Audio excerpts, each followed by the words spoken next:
Welcome to State of Ed, a podcast about education inside the classroom and out. My name is Marc. And I'm Nick Simone. How you doing today, Nick? I'm doing really well. Yourself? Not bad, can't complain. Here we are. We're in mini episode 2 in our series From Surviving to Thriving, a Roadmap to Mastery. And today's topic is rethinking the first day of school.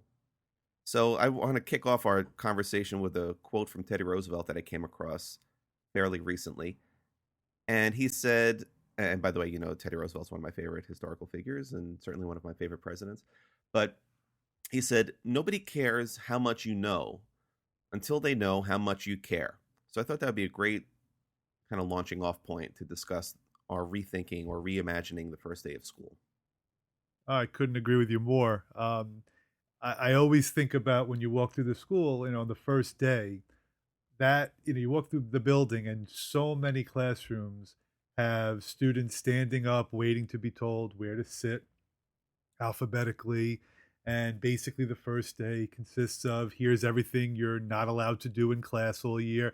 Mm-hmm. And I just think after 2 months for young people off, where they have no responsibilities and where they're doing nothing but hanging out and playing and entertainment, and this is what they come back to on the first day.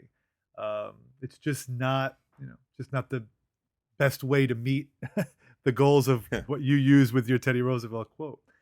And also, I'll just add to it that the one day you can be sure that students are going to go home and talk to their kids, students go home talk about the first day of school with their parents, is that day.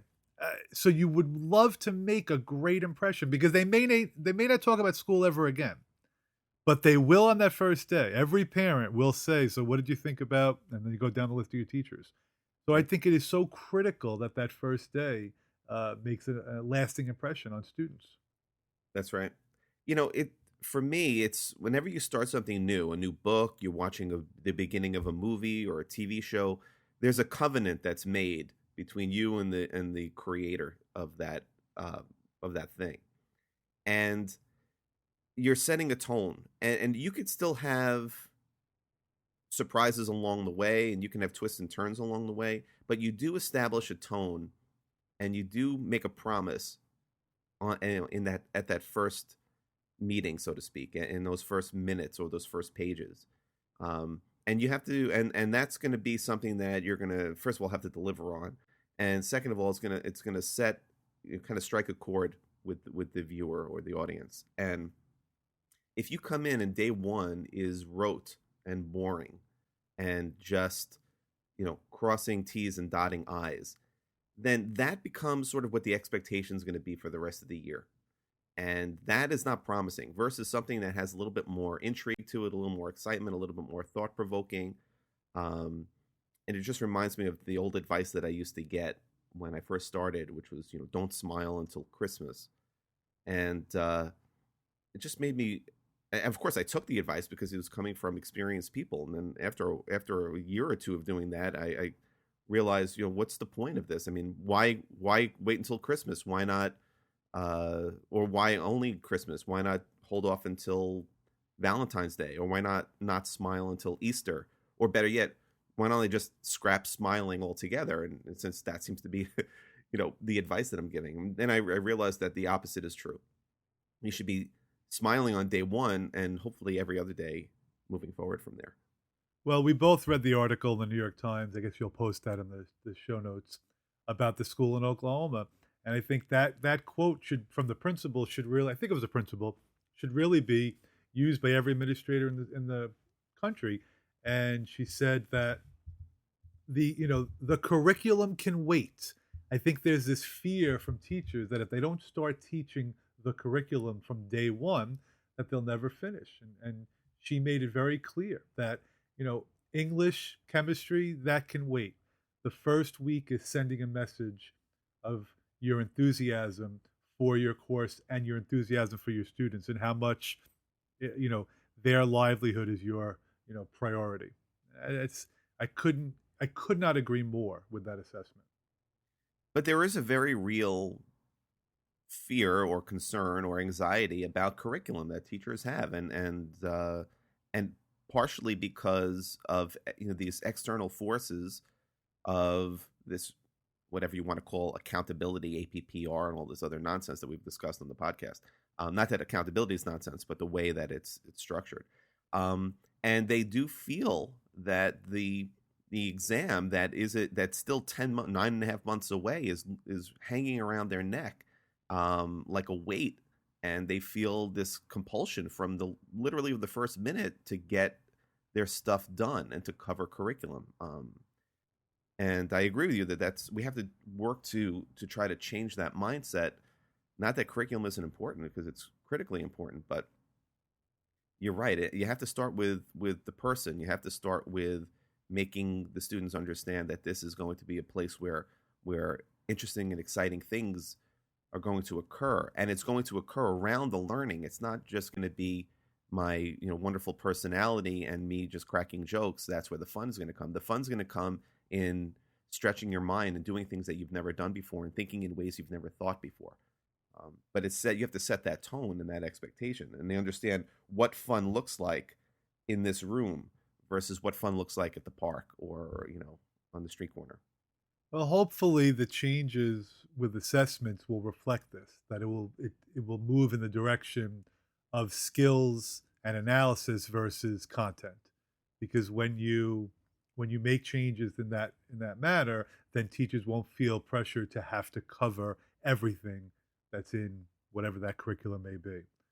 Well, And I that'd be do great. think, yeah, and I do think, at least on the advanced placement level, that's the attempt that they've made, at least in the sciences and the history classes, Mhm. where they've tried to lessen the stress of the content and develop more skills. I'm not sure how successful they've been early on, but again, everything is a work in progress. Right. And by the way, we're not saying that you can't cover anything curriculum related or subject related on the first day, but do so in the most interesting way possible, where it's not about that this piece of information is going to be on an exam. There's no reason why you couldn't start off something that's, if you're teaching history, if you're teaching science, you find what happened over the summer that's fascinating and bring that in and let that be, even if it's not in your particular grade level's curriculum, but just something that's fascinating about science that happened, or something that's fascinating about history that happened, or even current events was a great way to go. Something that shows how passionate you could be about anything, whether it be your curriculum area or not, and your ability to share that enthusiasm and that passion with your kids. That's what they're going to respond to. Well, I couldn't agree more. And I think every subject can do that. And that includes on the elementary level. I know neither of us work on that, in that area, but I mean, when you see these young kids coming in on the first day of school, I certainly hope that the first day just doesn't consist of rules and expectations for the year. Show them, don't tell them. Okay, so let's pretend we can hear our listeners yelling at us right now through their Bluetooth speakers in their car, and they're screaming, "Well, when am I supposed to do the rules then?" So, how do you respond to that? Well, I might not be the right one to ask, because usually my rule is simply, treat everybody with respect, and we should be fine all year. Um, but I don't see why the rules have to be done at all during the first week. Or I don't know why the rules can't be rolled out. Maybe one rule a day if there's something like that. I don't know why that has to be done all at once. Right. And by the way, why why are there so many rules? I can understand Right. on an elementary level. If you have a kindergarten class, obviously going over protocol procedure is critical, because this is maybe their first time sitting in a setting like that. So that would be, I think, the exception to what we're talking about here. But if you're talking about middle school level, or even the upper grades in elementary through high school, they already know the deal. They already understand what is expected of them. Now, to remind them is okay, but to have to go through imagine a high school student, a 10th grade student, every period, you have a 15-year-old, and every period for 7 or 8 periods, they're learning or hearing the same thing over and over and over again. It's a waste of time.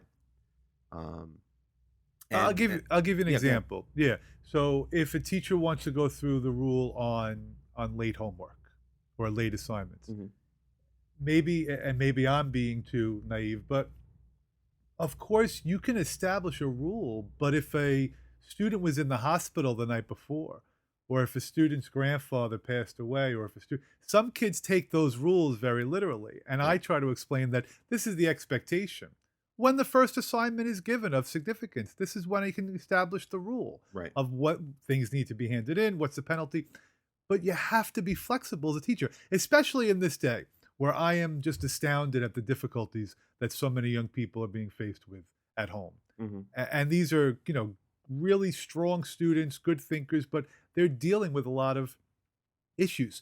And now to come back, think about students that have anxiety, to come back on the first day. First of all, how are you supposed to remember everything all at once when you have 7 or 8 different teachers telling you these are the list of the rules? Obviously, it helps if there are certain rules that are just, you know, uh, cover everybody in the entire school. For me, I know you said you have one rule. My one rule was, and I have to admit, I did start off with, the first day, and I went over the 20 rules, and then I cut it down to 15 rules, and then 10 rules. Finally, I just got it down to one rule so I can get going, and which was always try your best. And I just hinged everything off of always try your best. And whether that be coming into class on time, or handing in a homework on time, or completing a project on time, or studying to the best of your ability, everything always hinged on, are you trying your best? Because that was the expectation that I had. So I just made that the rule. And that was it.